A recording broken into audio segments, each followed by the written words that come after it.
성도님이 이렇게 좀 멀찍이 앉아주시니까 제가 그렇게 표현할 수가 없습니다. 이 표정이 확실하게 안 보이니까요. 너무 가까이 계시면 표정이 환하게 보여서 이게 눈을 마주칠 수가 없는데 멀찍이 계시니까 한눈에 싹 다 들어오고 너무너무 좋네요. 편안하고. 그리고 제가 이렇게 설교할 때 참 부담스러운 것 중에 하나가 아멘은 크게 안 하셔도 됩니다. 괜히 여기 서 있는 전도사 또 뭐 이렇게 주눅들까 싶어가지고 아멘 크게 하시는데 그렇게 안 하셔도 돼요. 괜히 제가 쫄아가지고 꿍찔 놀래니까 그러지 않으셔도 돼요. 저는 대한민국에서 아재 개그를 좋아하는 사람 중에 또 한 명의 아재입니다. 그래서 오늘 좀 그걸부터 한번 시작을 해볼까 하는데, 아마 제가 예상하기로는 지금 못 알아들으시는 게 당연한 거예요. 집에 갈 때쯤 되면 강전도사가 또 쓸데없는 얘기했구나 라고 이제 생각하시면 될 것 같아요. 어느 초신자 한 분이 설교를 듣고서 목사님을 만났답니다. 만나가지고 이야기하면서 목사님 설교 말씀 제가 듣다 보니까 하나를 깨달은 게 있습니다. 그래서 뭡니까? 라고 물어보니까 성경은 진리인데 목사님 말씀은 진리입니다 이러더라는 거예요. 이해하셨어요? 세상에 어떡해. 좀 있으면 제가 갈 때쯤 되면 이해돼서 걱정하지 마세요. 이게 원래 의도가 그런 거예요. 이 개그는 이게 이 앞에서 웃으시는 분들은 대부분 아저씨들. 아닌 분들은 내가 좀 그래도 좀 유머 감각이 살아있구나 이렇게 생각하시면 돼요. 오늘 본문 말씀에 보면 너무나도 위협을 당하고 있는 다윗을 만나게 돼요. 그런데 다윗이 만난 이 위험이 아니에요. 물론 위험이죠. 그 당시로서는. 이걸 좀 어떻게 하나님의 그림에서 쭉 차근차근 풀어가는지를 이제 조금 살펴봤으면 싶어서요. 이제 먼저 사무엘상이라는 책에 대해서 잠깐 좀 살펴보고 시작을 해볼까 합니다. 사무엘상 전체는 여기서 말하는 성경을 쓴 사람의 목적은 누가 하나님의 마음에 맞는 이스라엘의 왕인가를 드러내고 싶은 게 이 사무엘상을 쓴 기자, 그러니까 쓴 사람의 목적이에요. 그래서 사무엘이라는 사람이 준비되어서 사무엘이라는 사람이 선지자가 사울을 택하고, 그리고 이제 다윗을 택하죠. 하나님에 의해서 다윗을 택해요. 그리고 이 사울과 다윗이 서로 이제 갈등을 일으키면서 충돌하는 이제 이런 형태로 사무엘상이 전개되어 갑니다. 전개되어 가다가 다윗이 사울에게 쫓겨 다녀요. 쫓겨 다닐 때 일어난 일들을 이제 세부적으로 적어놓다가 다윗이 왕권을 얻게 되는 절묘한 사건이 하나 일어납니다. 그 사건이 이뤄지기까지의 이제 과정들을 차근차근 적어놔요. 그런데 오늘 말씀은 거기서 다윗이 왕권을 얻기 전에 일어나는 가장 위험한 순간을 그리고 있어요. 그리고 이제 28장, 29장, 30장, 이제 31장에 이르러서 이 사건들이 어떻게 전개되어 가고 이 사건들이 어떤 결과를 낳는지를 이제 보여주는 겁니다. 다윗은 아기스라는 왕하고 좀 인연이 있습니다. 세 가지 정도의 사건이 있는데요. 오늘 사건이 마지막 세 번째고요. 첫 번째, 두 번째 사건이 뭐냐면, 첫 번째 사건은 바로 사울에게 쫓겨갈 때 아기스 왕에게 가요. 거기서 어떤 행동을 하죠? 미친 척을 해요. 자기가 위험한 일을 당했다 싶으니까 미친 척하고서 침을 질질 흘리면서 문에다 끄적끄적하면서 겨우 목숨을 구제하게 돼요.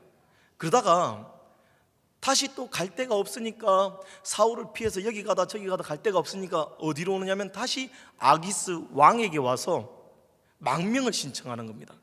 망명을 신청해서 거기서 시글락 땅을 하나 얻어냅니다. 그리고 거기서 1년 4개월을 있게 됩니다. 1년 4개월 동안 시글락 땅에서 그가 평안히 이제 그의 식솔들을 거느리게 돼요. 그의 식솔들 하니까 적은 인원이 아닙니다. 오늘 말씀 뒤에 보면, 오늘 우리가 6절을 읽었습니다. 6절을 읽고 그 뒤에 보면 9절 보십시오. 9절에 이에 다윗과 또 그와 함께한 몇 명이? 600명이. 장정, 전투에 나가서 싸울 수 있는 사람만 600명이에요. 다윗과 함께한 사람이 장정만 600명. 그럼 그 이외에 가족들, 또 노인들, 아이들, 여자들 치면은 최소한 1200명에서 1500명의 인원이 그와 함께하고 있었다는 거죠. 누구 때문에요? 다윗 때문에.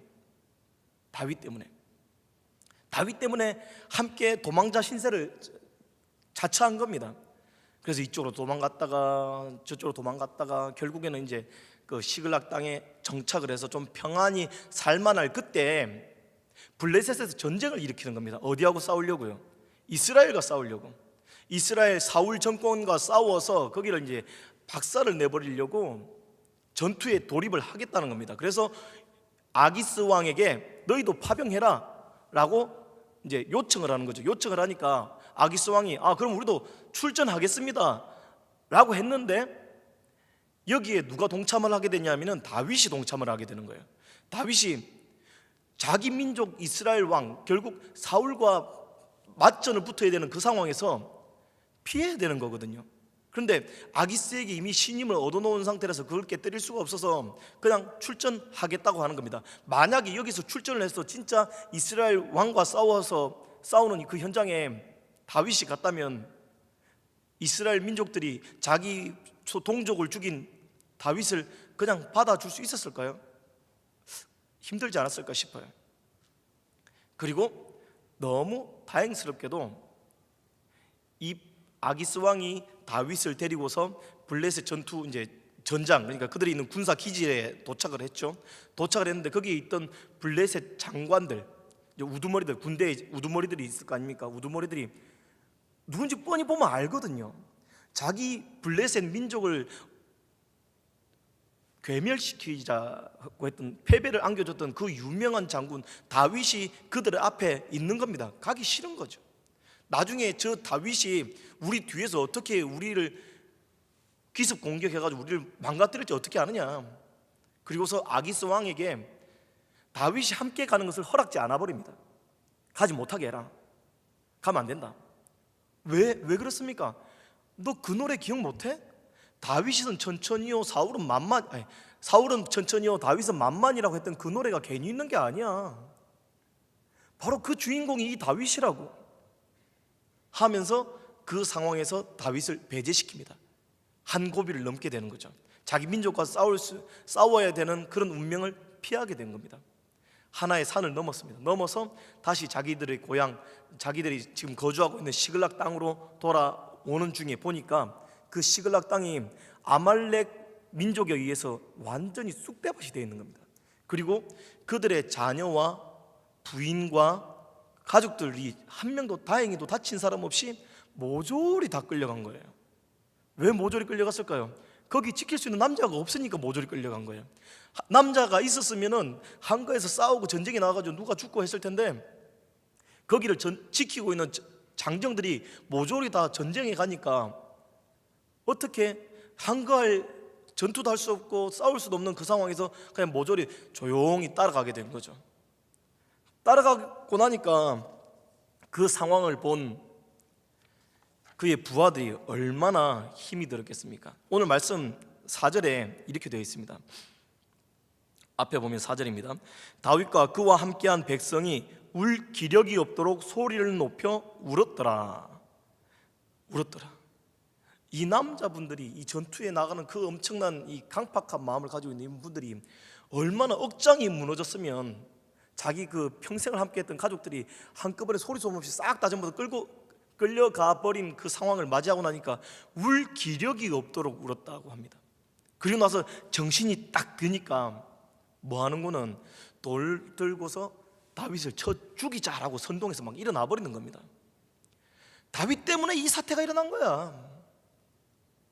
다윗이 블레셋 저 왕한테 가지만 않았어도 우리 지킬 수 있었어.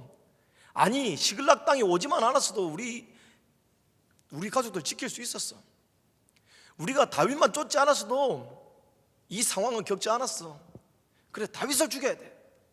다윗을 죽여야지. 이 모든 문제가 다윗 때문에 나타난 거야 라고서 다윗을 죽이려는 그 찰나에 다윗이 취한 행동이 참 기가 막힙니다.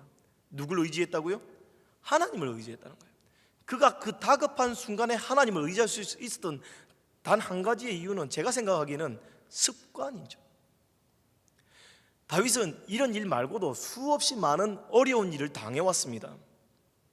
사울에게 목숨을 위협을 당하면서 쫓겨왔고, 또 그와 함께한 가족들을 먹여 살리기 위해서 나발의 집을 지켜주기도 하고 또 어려움 당하기도 하고 모욕을 당하기도 하고 수없는 일들을 다윗이 당해왔습니다.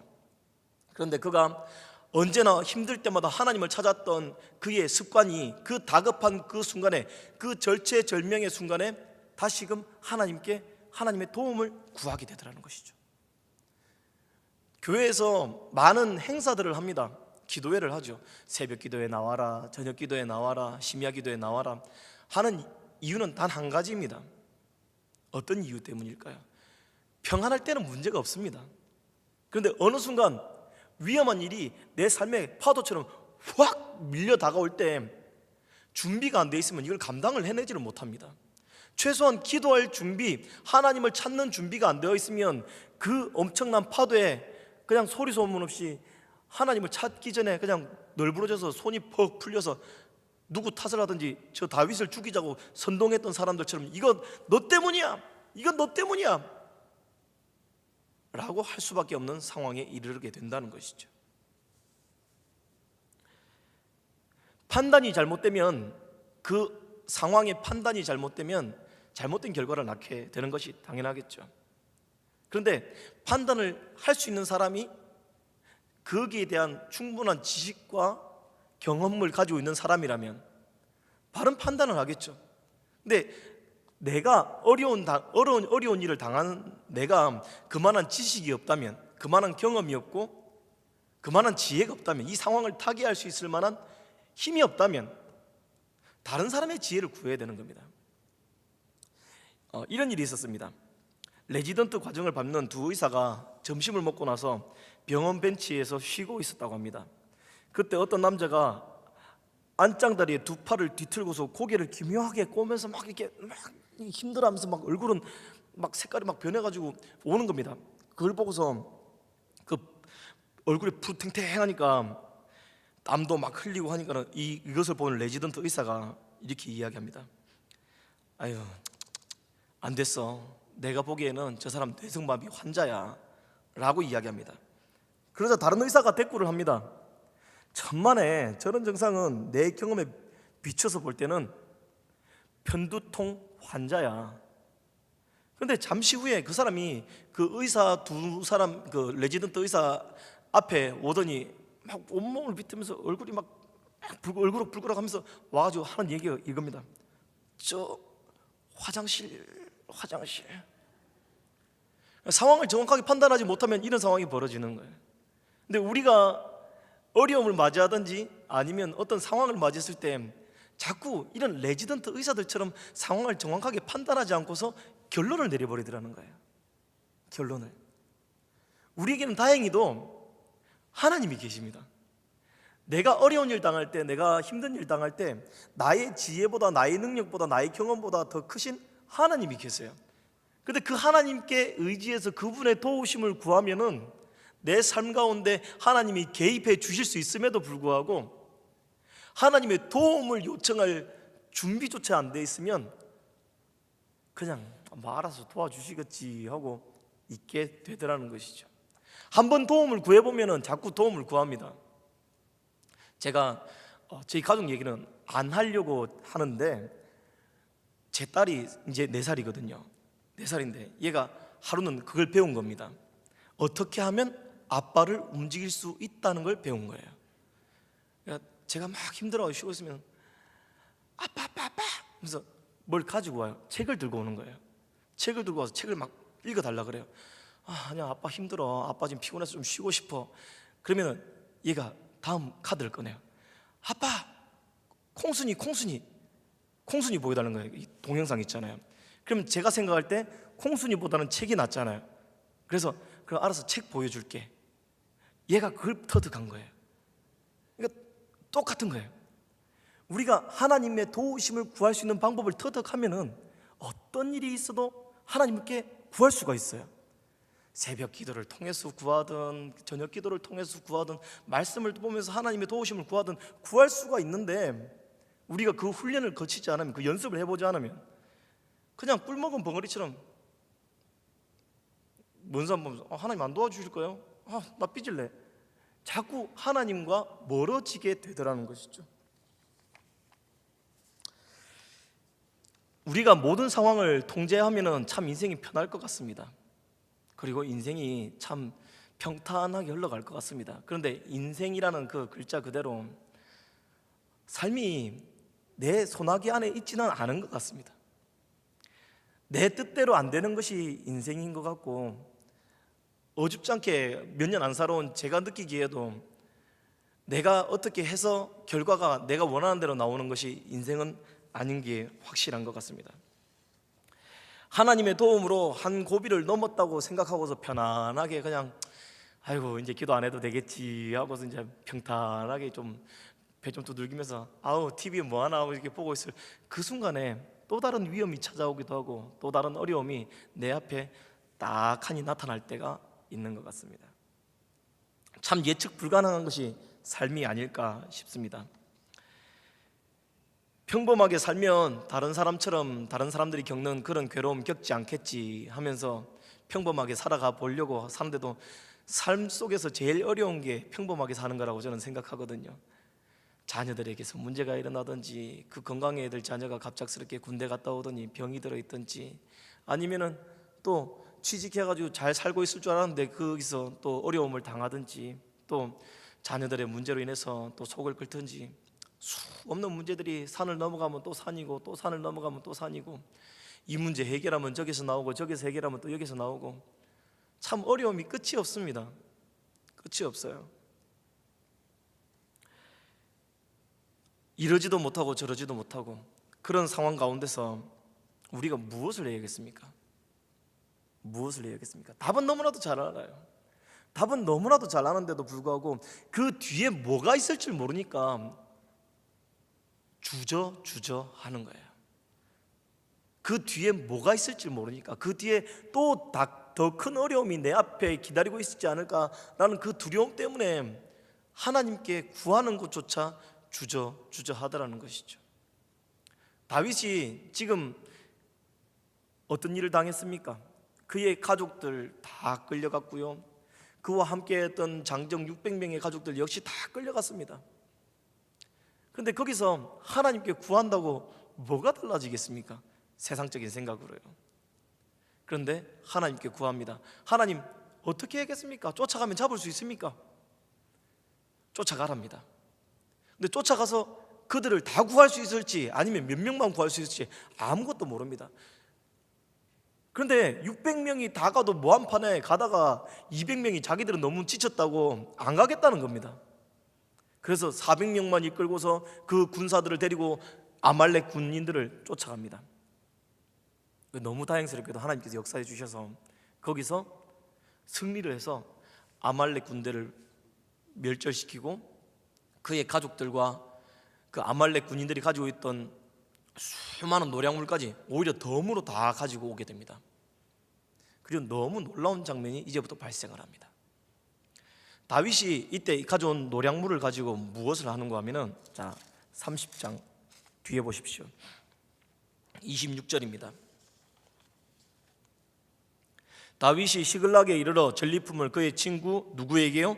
유다 장로들에게 보내어 이르되, 보라, 여호와의 원수에게서 탈취한 것을 너에게 선사하노라 하고 베들에 있는 누구와 쭉 하면서 헤브론에 있는 자에게와 다윗과 그의 사람들이 왕래하던 모든 곳에 어떻게 했더라고요?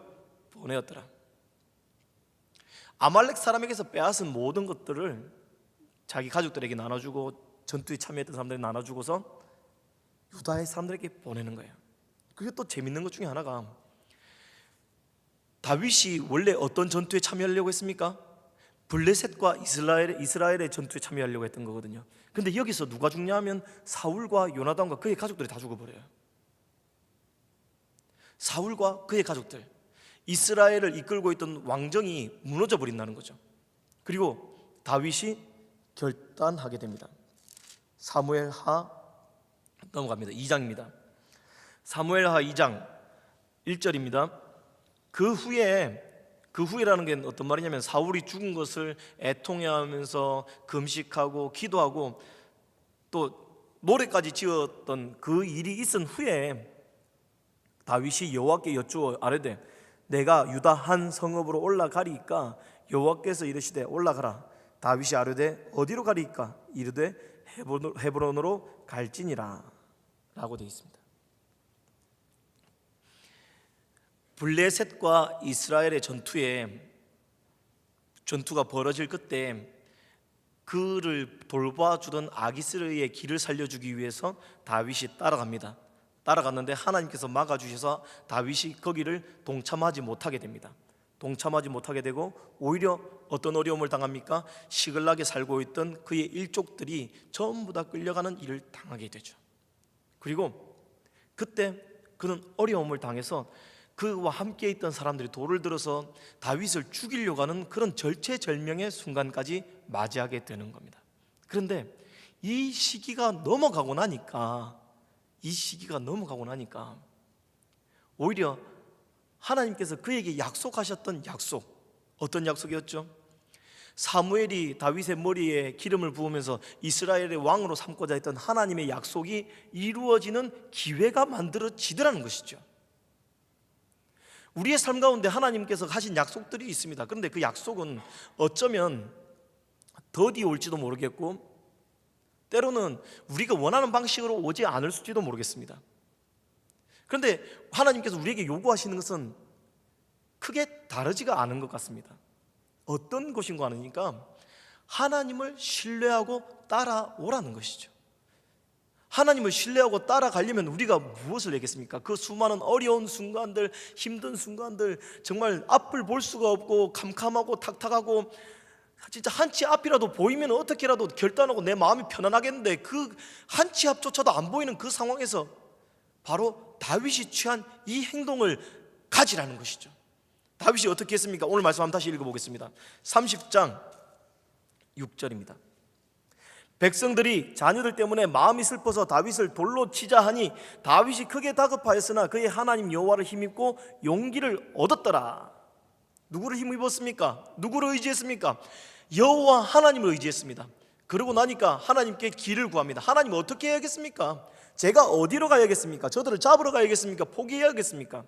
하나님께 도움을 구하고 하나님께 길을 묻기 시작하니까 하나님께서 그의 삶 가운데 간섭하여 주시고 말씀하여 주시고 이끌어 주시더라는 것이죠. 우리의 삶 가운데 하나님은 과연 벙어리한 하나님이십니까? 하나님이 말씀하실 수 없는 분이신가요? 하나님이 여전히 저 사람에게만 말씀하시고 나에게는 묵묵부답이신 그런 분이신가요? 하나님은 지금도 살아계신 하나님인 줄로 저는 믿습니다. 그 하나님께서는 우리의 삶의 어려움 가운데, 위협 가운데, 이 절체절명의 순간에 하나님께서 손을 내밀어서 도와주시고 이끌어 주시기 위해서 우리에게 언제든지 요청하고 계시고 말씀하고 계신 분이라는 것을 저는 믿습니다.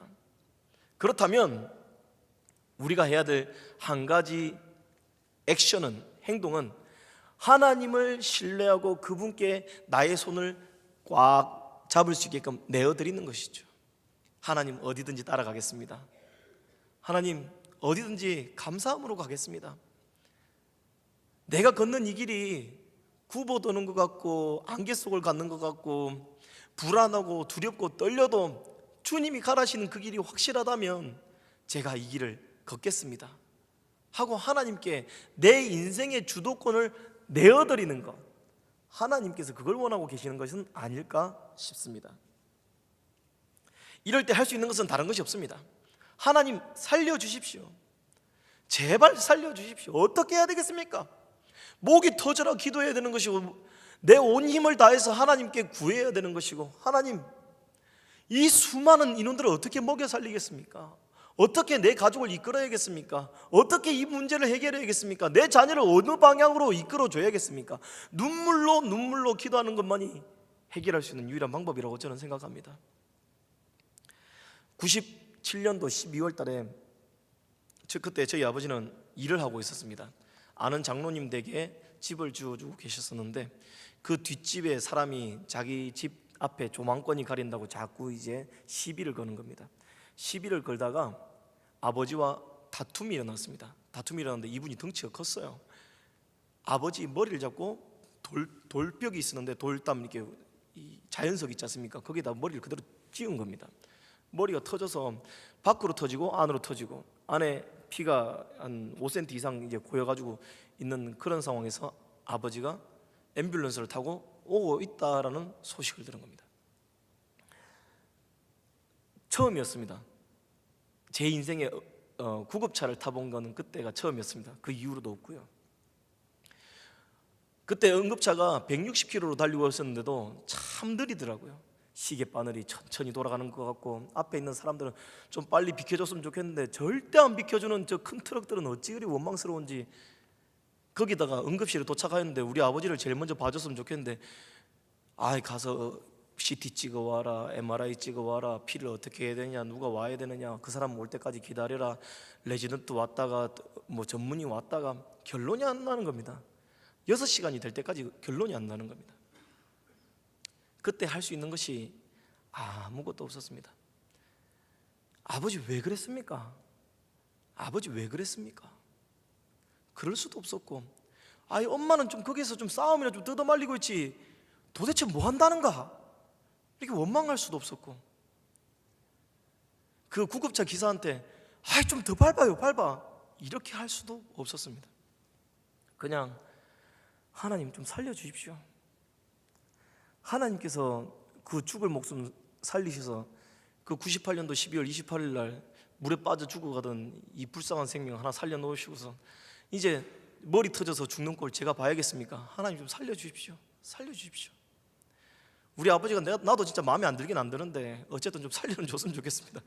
저는 그때 저희 아버지가 굉장히 관계가 안 좋았어요.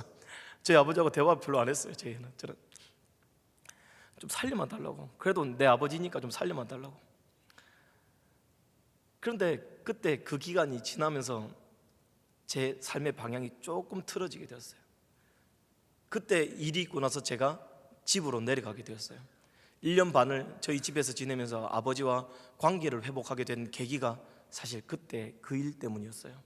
그리고 그때 아버지가 머리 터져서 합의금으로 받은 돈 때문에 저희 집이 다시 일어날 수 있었어요. 이거 인터넷에 올리면 안 돼요. 올리시면 안 돼요. 저희 어머니 보면 큰일 날 거예요. 어쨌든 그때 그 어려움으로 인해서 제가 돌아오게 되었고, 제가 집으로 가게 되었고, 그때 그 합의금으로 인해서 다시금 시작할 수 있게 되었어요. 그리고 중요한 건 저희 아버지죠. 그때 그 상태로 아버지가 계속 있었으면 제가 참 많이 마음이 힘들었을 거예요.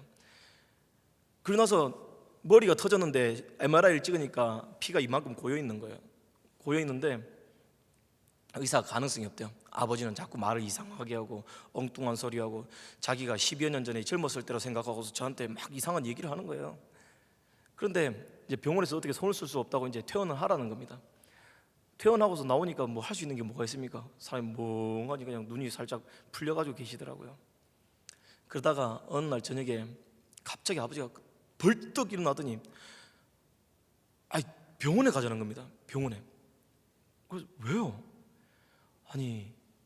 머리가 이상하대요. 머리가 꿈에 어떤 손이 나타나서 이 머리를 갖다 이게 훑어가더래요. 훑어가서 이상하더래. 그러니까 아버지가 무서웠던 거예요. 이제 죽는가 싶어가지고 무서운 거예요. 가서 그때 바로 병원에 갔더니 MRI를 다시 찍었죠. 그 비싼 돈, 그때 돈이 20만 원이 되게 아까웠거든요. 그래서 그냥 가려면 조용히, 그런 마음이 사실 있었어요, 제 안에. 너무 원망되니까, 너무 돈도 없고 힘들고 하니까. 근데 가서 응급실에서 이제 MRI를 찍었는데 피가 이렇게 있었던 게 다 사라진 거예요. 그리고서 아버지가 이제 회복되고 다시 일을 시작하게 되신 거죠. 기회라는 건 어찌 보면 위험 뒤에 숨어서 오는 게 아닌가 싶습니다. 그래서 우리나라 말이 참 재밌는 게 위기라고 그러지 않습니까? 기회는 위험 플러스 기회, 위기. 하나님께서 함께 하시면, 하나님께서 붙들어 주시면 어떤 어려움 속에서 어떤 힘든 일이 있어도 하나님께 붙들린 그분에게는 기회가 될 줄로 저는 믿습니다. 다윗이 당한 이 어려움이, 다윗이 겪은 이 참담한 상황이 그에게 오히려 기회가 되어서 헤브론에 입성하는 계기가 되었던 것처럼 우리 성도님들 삶 가운데 어떤 어려움이 있어도, 어떤 고난과 정말 차마 말로 할 수 없는 일들 많을 거예요. 제가 알 수 있는 것보다 모르는 게 훨씬 더 많으니까요. 그런 상황들마다 하나님께서 도와주시는 그 은혜를 경험하시기를 간절히 부탁드립니다. 기도하겠습니다. 하나님,